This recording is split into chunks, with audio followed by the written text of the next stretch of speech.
আসসালামু আলাইকুম। আমি আজকে আপনাদেরকে দেখাবো সুজির রসবড়া বানানো। আমি প্রথমে সুজিটাকে রান্না করে নিব। আমি চুলায় একটা প্যানে দুই কাপ দুধ নিয়ে নিয়েছি, তরল দুধ। দুধটা জাল দিয়ে আমি এর ভিতরে সুজিটা রান্না করে নিব। আগে এই দুধের ভিতরে আমি 1 চামচ ঘি দিয়ে দিলাম, 1 চিমটি লবণ দিলাম এবং 1/4 কাপ চিনি দিয়ে দিলাম। এটা যখন বলক হয়ে উঠবে তখন আমি এর ভিতরে সুজিটা দিয়ে দিব। এই দুধের ভিতরে আমি 3টা এলাচ একটু দিয়ে দিব, আস্ত এলাচ।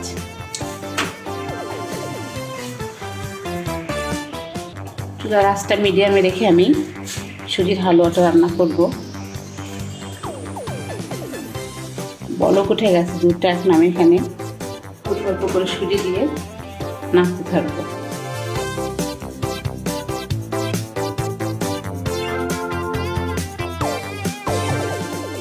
ওয়ান 1/4 কাপ করে সুজি দিয়ে ঘন হওয়া পর্যন্ত অপেক্ষা করব। সুজিটা ঘন হওয়া পর্যন্ত, হালুয়া আকারে হওয়া পর্যন্ত আমি রান্না করব। অনবরত নাড়তে হবে, তা না হলে এটা দলা পাকি যাবে। যেভাবে হালুয়া রান্না করে ওভাবেই আমি এটা রান্না করব। কাঁচা সুজি দিয়েছি, সুজিটা আমি ভেজে নিইনি। হয়ে গেছে। এই পর্যায়ে আমি সুজিটা এখন নামিয়ে নেব। আমি সুজিটা একটা প্লেটে নামিয়ে নিয়েছি। এটা একটু ঠান্ডা করতে দিব। এরপরে আমি এগুলো ছোট ছোট মিষ্টি আকারে বানিয়ে নেব।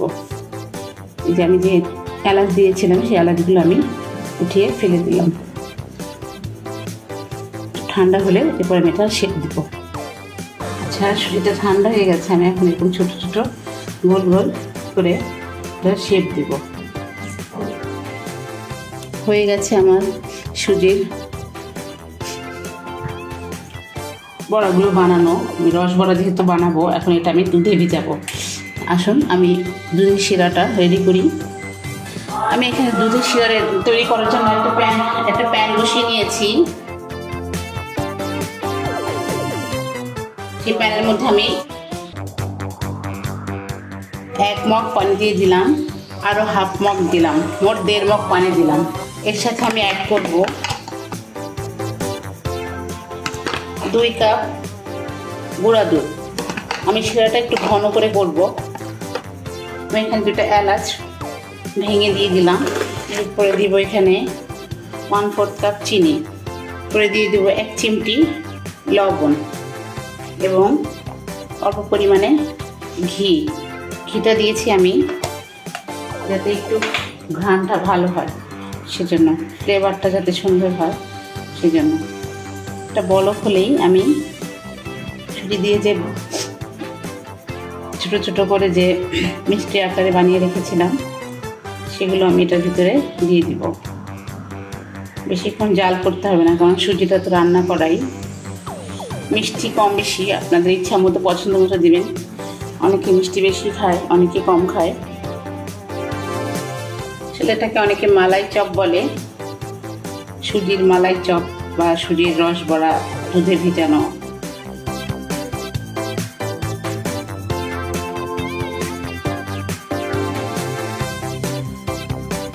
আচ্ছা, আমার সুজির মালাই চপটা হয়ে গেছে অলরেডি। সুজির মালাই চপ বা সুজির রসবড়া দুধে ভিজানো হয়ে গেছে। এখন এটা আমি একটা ডিশে ঢেলে পরিবেশন করব। হয়ে গেছে আমার সুজির মালাই চপ বা সুজির রসবড়া দুধে ভিজানো রসবড়া। আমি এখন এটা একটু কাজু বাদাম এবং পেস্তা বাদাম দিয়ে একটু এটার উপরে দিয়ে দেবো। এটা আপনার ইচ্ছা করে দিতে পারেন, না ইচ্ছা করলে নাই। এভাবে আপনারা বাসায় তৈরি করে খেতে পারেন যদি ভালো লাগে। আর আমার চ্যানেলটা আপনারা সাবস্ক্রাইব করবেন এবং আমার সাথে থাকবেন। পরবর্তী রেসিপি দেখার আমন্ত্রণ রইল আপনাদের। ধন্যবাদ। আসসালামু আলাইকুম।